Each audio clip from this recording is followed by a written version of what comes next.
Il faut se méfier de l'eau qui dort. À Bangkok, comme partout ailleurs où il se produit, Charles François avance sans faire de bruit.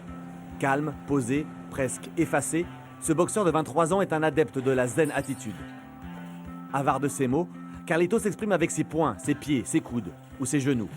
La boxe thaï, c'est ce qui lui a permis de se révéler, de sortir la tête haute d'un quartier sensible de Metz. Premier coup de poing à 14 ans, premier affrontement à 16 ans, à l'étranger car interdit en France.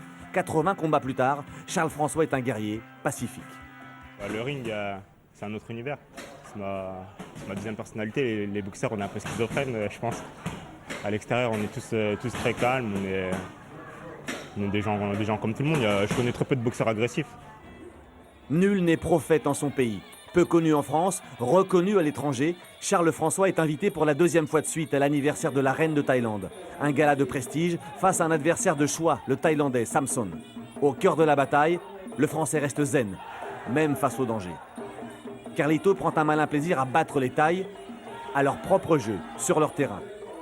Coup d'œil, esquive, remise, le Français est passé maître dans l'art du combat à distance. Le ring est son terrain de jeu. Une maîtrise qui impressionne le public et permet à Charles François de terrasser son adversaire en moins de 3 reprises. Avec Carlito le cérébral, la boxe thaï se transforme en jeu d'échecs.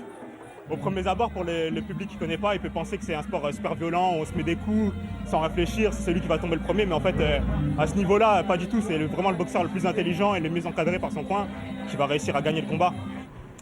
À Bangkok, Charles François commence à avoir un nom et une sacrée réputation. Ici, en Thaïlande, dans la mère patrie de la boxe thaï, il est l'un des rares boxeurs étrangers à n'avoir jamais perdu le moindre combat.